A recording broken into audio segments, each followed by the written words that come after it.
You can go ahead. Okay, I'm trying to share my slide. Good morning, everyone. You're welcome to this seminar. Okay, so my name is Toluwase Olanipekun.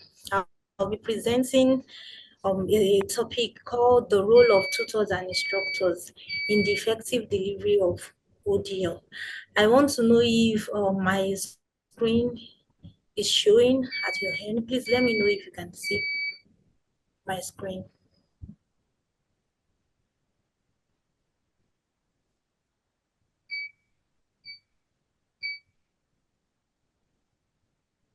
Please, can you see my screen? Yes, ma. Yes, we can see it. Okay, thank you very much. Okay, so this will be my outline. I'll be talking about the ideal online student. Then we'll go on to talk about online facilitation. We'll talk about community of inquiry framework, and then we'll talk about the different online learning skills that we expect that our students will develop that will make them have the overall experience that we want for them at the end of the day. So we'll talk about time management, discipline, social skills, communication skills, and then we talk about the technical skills and accessibility. Okay, so who is an ideal online student? I'm sure as instructors and tutors and lecturers, we have seen different type of students, and there is the ideal student that we want. There is the way we want our student to be. We want our student to be a disciplined student, a motivated student, but most times we are the ones that is going to help our students develop these skills. And then we also know that we have different students, and our students, they have different abilities, they have different challenges, they have different problems, and then we need to be able to help them overcome these challenges and then become a better person at the end of the day. Okay, so now how do we help our students depending on their differences, and then we help them to get what we want at the end of the day to become the ideal online student. Now we are talking about an online student because we know that the challenges of face-to-face students is slightly different from the challenges of online students. So how do we help our online students become the best student that they can be? Because we know that they are far away, they can be demotivated, they can be alone, they can be left out as they go on the course, and they can become discouraged, and then they can drop off, because it is said that the attrition rate of online courses is very, very high, and this is due to the fact that these online learning skills that the student need is not developed. So now we are talking about our role as online facilitators to make this ideal student at the end of the day. Okay, so now we go on to talk about online facilitation. What is online facilitation? So what is online facilitation?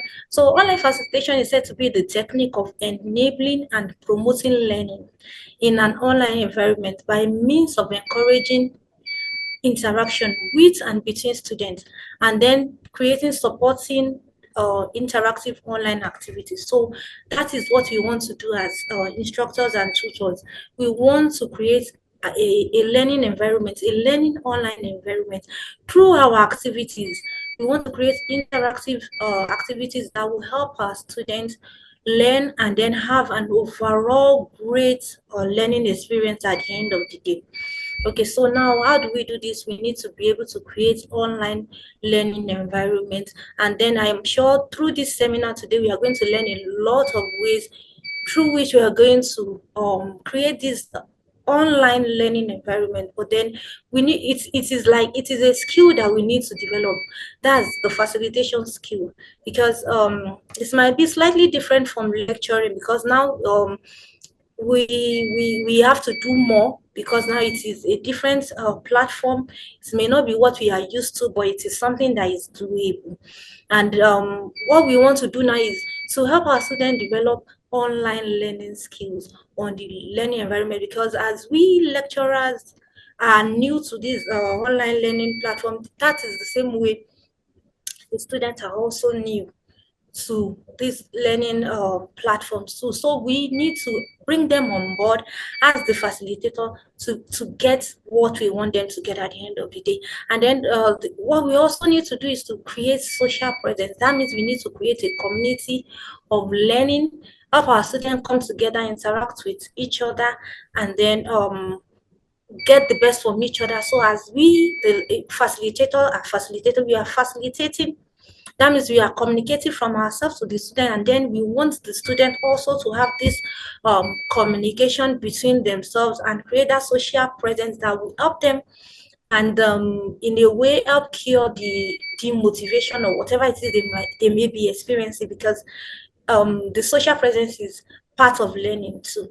And then we now want to talk about the course facilitators. So now, as course facilitators, we've been saying instructors and tutors. So we can say that the instructor is maybe the person that is the content creator, the course manager, the lecturer in charge of the course. So, and then we can say the tutor is the person, though may not be the lecturer or the lecturer in charge of the course, but is also a facilitator on the course, and then is able to carry on the duties of the instructors together with the instructors, assist the instructors to follow whatever set guideline and syllabus or whatever has been created, and then create also an overall online experience through online facilitation. So what I'm just trying to say in essence is that both the instructors and the tutors work hand in hand to create this learning experience that we want our students to have. Because even though the tutor is not the one that has created the course, if the course is well designed, they can still run with whatever has been designed and then create a good learning experience for the student. But then it is the work of both the instructors and the tutors to give the student this learning experience that we are talking about. Okay, so now we talk about the community of inquiry framework, which is this the different forms of teaching presence, the different form of presence that creates the student learning experience at the end of the day. So the first one is the teaching experience. So what do we mean by the teaching experience? That's the instructional design and the organization. So how is the course being designed? What is the curriculum that we want our students to learn? That at the end of this course, the student must be able to, they must have learned so and so. What is the learning objective, the overall course objective, then the individual learning objective for all the modules that we have on the course. And then under the teaching experience, we also have the time parameter. Okay, so now this course is going to run maybe for a number of weeks, maybe 10 weeks or 15 weeks. What are the activities, that the different class activities that are going to happen during this course? Like what are the assignments, what are the discussions, what are the quizzes that we are going to have, and then what is the timeline for this for the overall exam at the end of the course. And then the teaching experience also include the kind of communication that occur from the lecturer to the student, and then from students to student. How do we establish etiquette, which is the online etiquette, how people should communicate with each other. And then we talk about the social presence. That is creating a community of learning, interaction between the students. Then when we create posts and discussions, how do they interact with whatever activity is being created? If it's a discussion forum, who is going to facilitate the discussion? And then who is going to ensure that students respond to whatever is being posted, and then they reply themselves? In what manner do they reply themselves? And then the social presence also include the questions that are being asked, how are they being answered, and then what are the kind of responses the student gets, what is the feedback, When we talk about feedbacks, the feedback might include grades, it might include compliments, it can also include constructive criticism, like what are they doing well and what are they not doing well. And then it also include appreciation and all. And then the last one is the cognitive presence. So how are the students able to make a meaning from what is being taught? So what kind of meaning does what kind of meaning is are they getting? Like, do they understand what is being taught? Are they able to make a sense and meaning of what is being taught in class? And this can be achieved through brainstorming, asking questions, even the class activities that we have talked about earlier on. What kind of activity are they structured? Are they group works or individual works?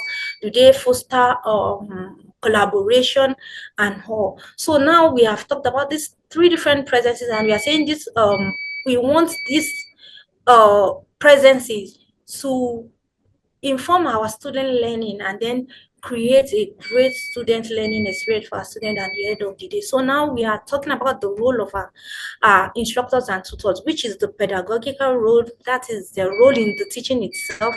And then the instructors also play a role in creating a social role, in creating the social presence, creating a community that is not boring, that the students will not drop off at the end of the day. And then we talk about the managerial role. So the instructors and tutors, they are the managers of the course. We are the ones that we are going to ensure that the course run as it should. The lecture materials are on when they should be on. The semester follows the timeline that it should follow.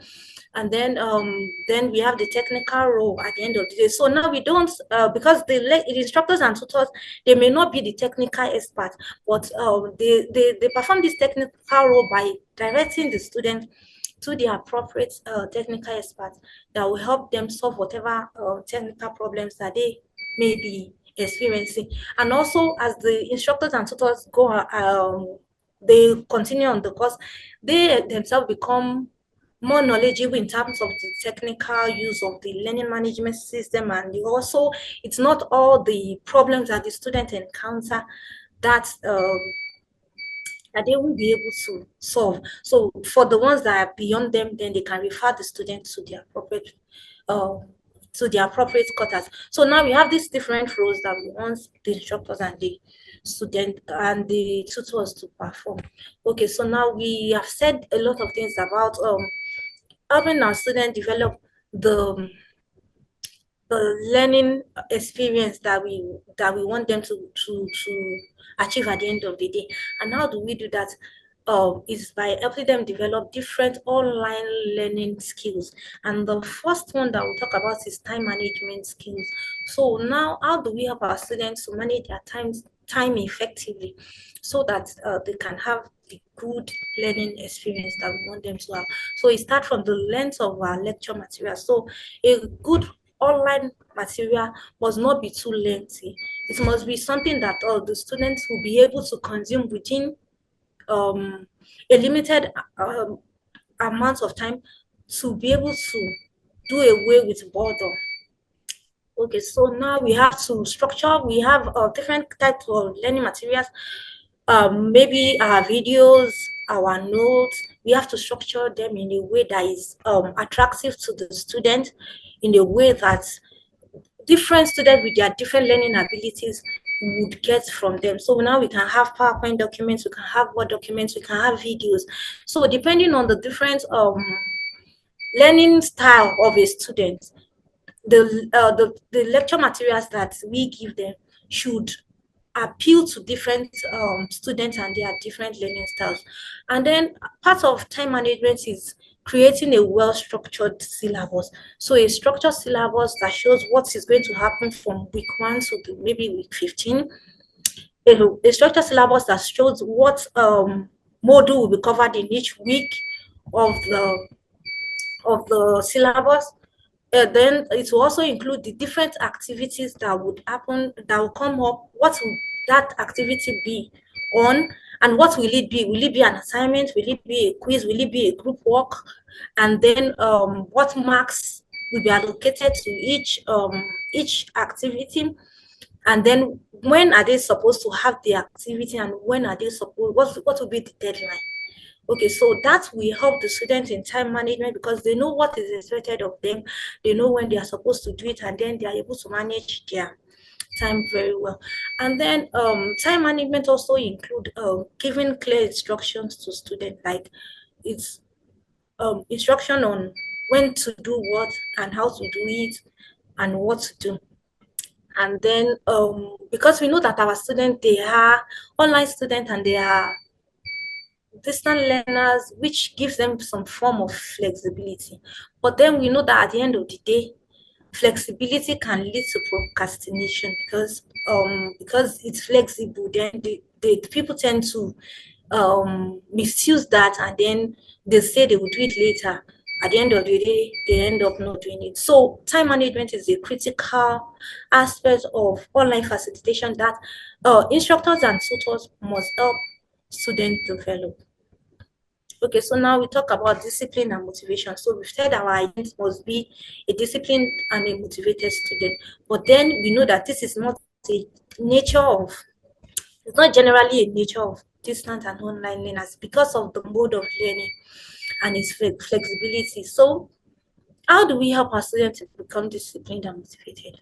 We need to motivate them and encourage them by helping them understand the importance of the course, which is supposed to be part of what will be in our syllabus. As we develop our syllabus, the students are supposed to know the overall course goal, that's the course objective. What are they supposed to learn at the end of the day from the whole course? And then the individual objective of each module that they will be taking, each topic they will be taking, they need to know the importance of that. And then the importance, now we are talking about not only their grades, because we know that the importance of the course is that the student wants to pass the exam and then get their certificate and get at the end of the day and be able to work with it. But then it's not only the grades that is the importance, it's part of it. But then who do they become at the end of the day when they come to our program, when they learn the course? Who do they become? They become a better person, they become a better person in the environment. And then the instructor and the tutor is supposed to provide this role of explaining the importance of the course, both the long-term and the short-term importance of the course. And then in terms of discipline, we've talked a lot about creating online presence, creating fun-filled class activities that will encourage the way of fun, that will encourage them, that will make them not to be demotivated. Okay, to motivate our students, we also need to be able to create a mental picture of who we are as their lecturers to them. Like, how is our course landing page? How does it look like? As a lecturer, we are supposed to have our maybe a short bio saying something about ourselves, what we like, what we do, our research interest. Our pictures should also be there even before the students are able to meet us, maybe through maybe online sessions, that's maybe video conferencing where we have live sessions. They should know, okay, this course, who is my lecturer, who is my teacher, I would like to know them, I would like to meet my facilitator. And then what do they like, what don't they like? And then when we do that, we can also ask our students to also send their own bio too, and even use that to even create an activity like introducing themselves to the class. And then there are a lot of ways to go about that. We'll still talk about that as we go on. And then when we talk about discipline and motivation, as lecturers, we should give clear instructions to our students. What do we want from them? And then that way they know what is expected of them, and then they work in line with it. And then what we need to do again is as the course goes, as it's progressing, we are able, as lecturers, should be able to identify students that are getting demotivated. We should contact them and then look for ways to help them with whatever it is may be their problem as much as we can, like encourage them to come back on the program and be the best that they can be. Okay, so now we also need to, as part of discipline and motivation, provide prompt response and feedback to our students. So when a student contacts us, we must be ready to respond to them timely. When they submit assignments, we must be ready to grade them timely, and this should be part of the guidelines and instructions that students will have. Maybe when you submit an assignment, grades will be turned in maybe in 2 weeks. When you do your quiz, that quiz will definitely mark itself so that they can get their feedback immediately.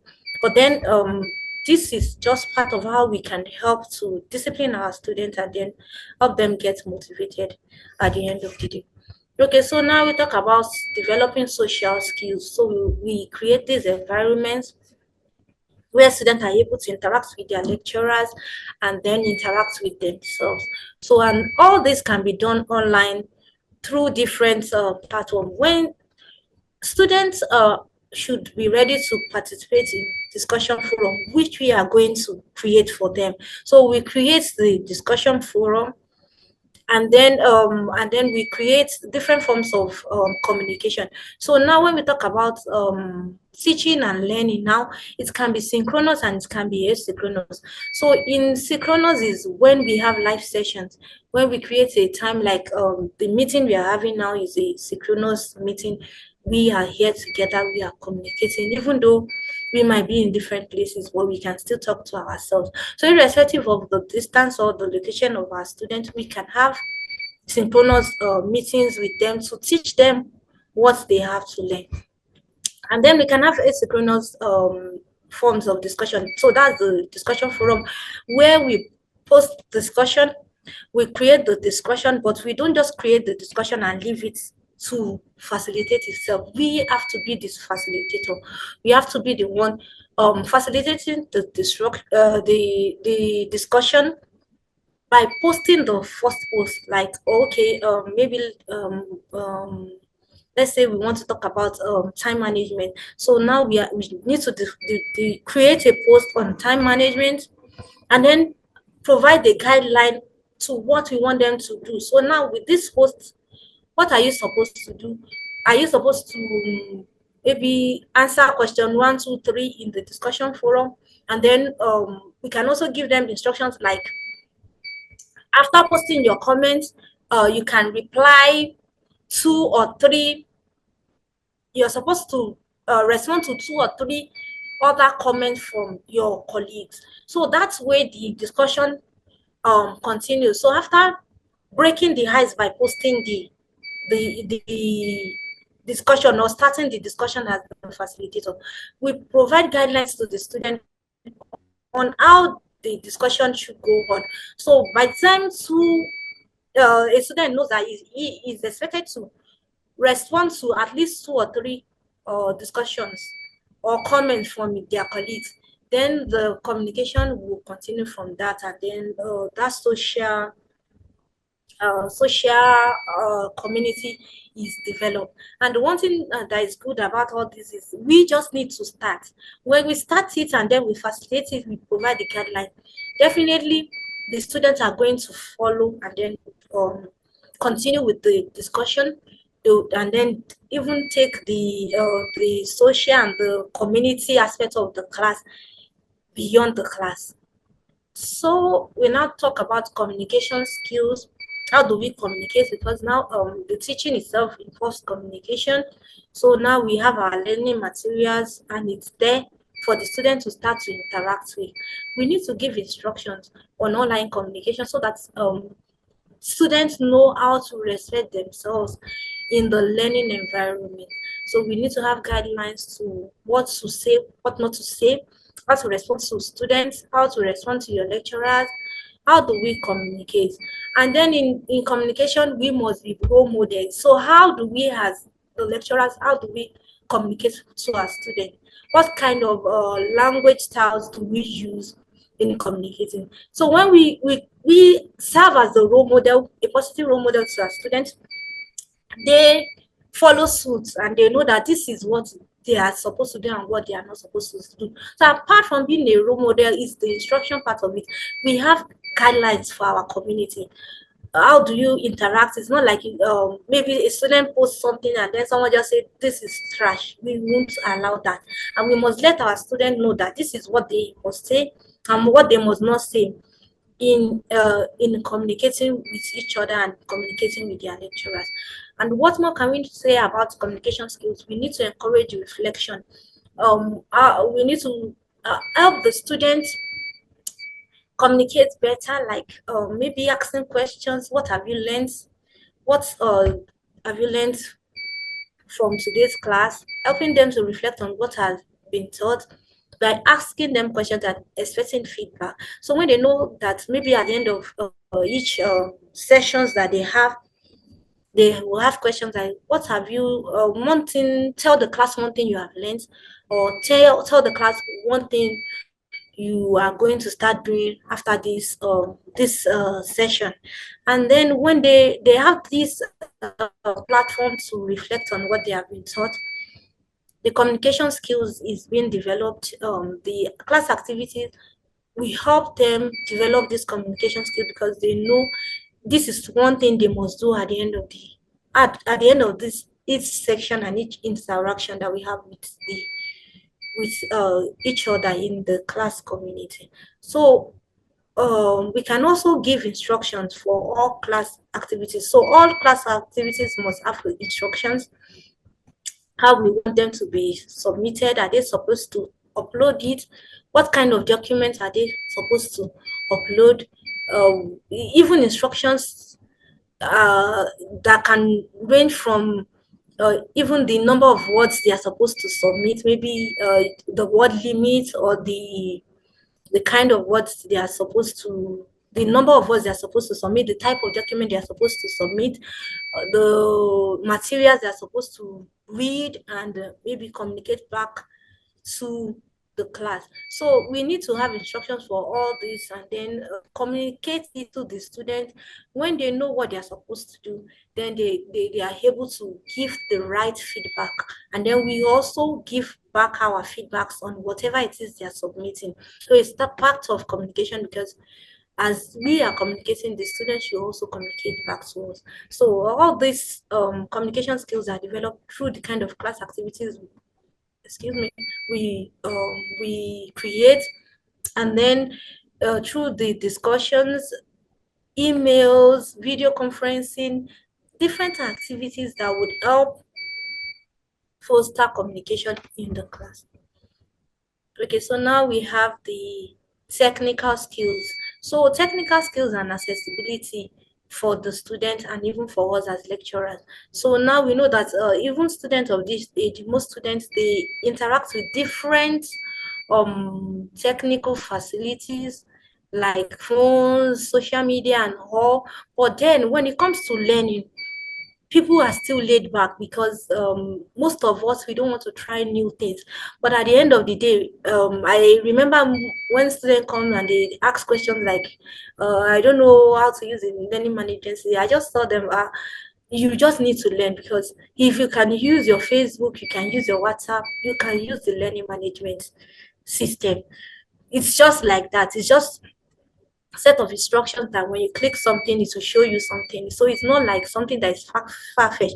But we should know that there's always this technophobia. That's the fear of trying new skills. Now we talk about new technical skills. So, but then we are the ones that we are going to help our students overcome this technophobia, this fear of trying these skills, by letting them know that it's very easy to use. It's something they can do, because they are there on the social media, they are there everywhere. So if they can do that, they can also overcome this and learn how to use the learning management system. And how do we do this? By having these different orientation and training programs for our students. Now that we are learning how to use it, it's very, very easy. We will see as we go on into this training that it is doable. So, and then we encourage our students to also participate in different orientation and training that will help them develop this skill, their technical skills, and learn how to use. And we just be sure that once they start using it, they take over and they even surpass us in the usage of this learning management system and all. So, and then in terms of technical skills and accessibility, we also need to provide support to our students by helping them as far as we can help them. So with little things like maybe they say they can't see their grades, we can check at our end to see if there's any technical problem. And we will see that it's okay, it's the problem is not from our end as the instructor or the tutor, then we can direct them to the right or to the technical experts that we have that would support them. But then we should not leave our students hanging when they have technical problems. We should direct them. If it's training they even need and we cannot provide that training, we can direct them to where they are going to get the training. And then in terms of technical skills, we need to be patient with our students because there will be different students with different capabilities. Some of them will know how to use these technical uh, skills. They will know how to use it very well. Some of them may not even know how to use a computer. But then we have to just be patient with them and help them come on board and let them know that with learning and perseverance, they will be able to achieve what they need to learn at the end of the day. And what we also need to put into consideration is the accessibility of our students. Who are they? Where do they live? What kind of network access do they have? What kind of bandwidth do they have? How do we encourage them and then put their accessibility into consideration while helping them come on board this program? So that is part of what we want our students to be able to learn at the end of the day. And then this week we have put into consideration because we provide students with materials that they can access even when they are not online. They can access their materials. But then what about when we want to have maybe like live sessions? How do we plan those live sessions so that a student that is not in a place where where there's network can maybe move to a place where there's network for the purpose of the live session when it is timely communicated and they know ahead of time that they are going to have this, they can plan themselves and then walk along with the lecturers and with their fellow colleagues and not miss out at the end of the day. So what we want to just do is create a beautiful learning experience for our students, create a beautiful online experience for our students, help them to come on board and know that this is doable. This is online teaching and learning is the way to go. That is where the world is moving to, and we cannot shy away from it. We just have to embrace it. So with that, I have come to the end of my teaching. These are my references for this lecture. And I thank you very much for listening to this presentation. Thank you.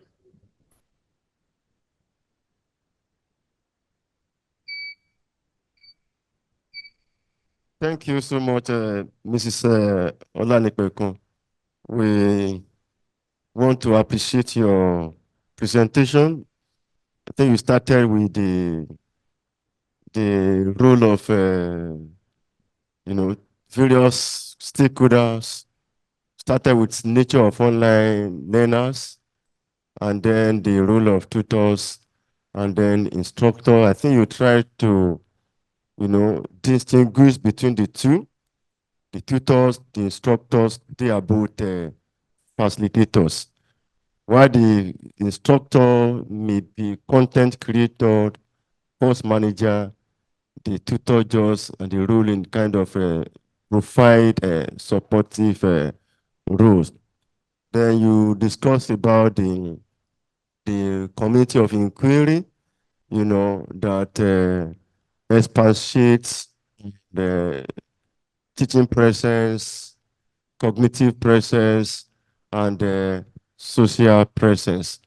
In other words, instructors, facilitators should try as much as possible to ensure that these three key components of community of inquiry elements are part of what facilitators they try to embed, that is embedded in the teaching learning experiences. In other words, a good facilitator should incorporate an element of teaching presence, cognitive presence, and then social presence to ensure that learners are not isolated and also to reduce the rate of attrition rate in online learning communities. So we talked about various ways we can motivate them and the roles that are being performed. So I want to give opportunity to questions either online or those who are offline there, okay? If there are area that needs clarification. Anybody among those who are seated, and who is helping us to monitor those one? Yes, okay. Can you help us monitor if anybody, online that may need some sort of clarification based on your presentation? Yes.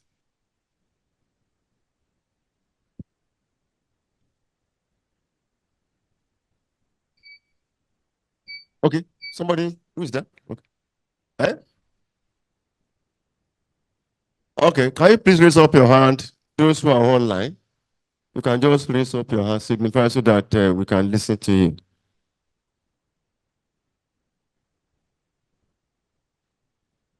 Now, maybe I will just what? Okay, maybe I will just ask one before Mr. Before you leave that place. Now you discussed about maybe your landing page. I think you made mention of something on that, on the LMS.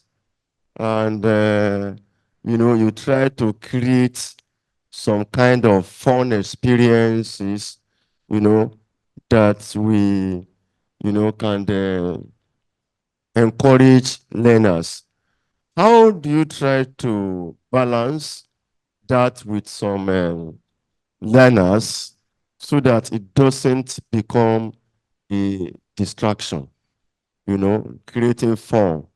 Maybe you need to expatiate on that. What are the kind of funds that can be created, the one that may not eventually become a distraction to learners? I don't know whether you get my question on that. Okay, sir. So, talking about creating activities, fun-filled activities for our students.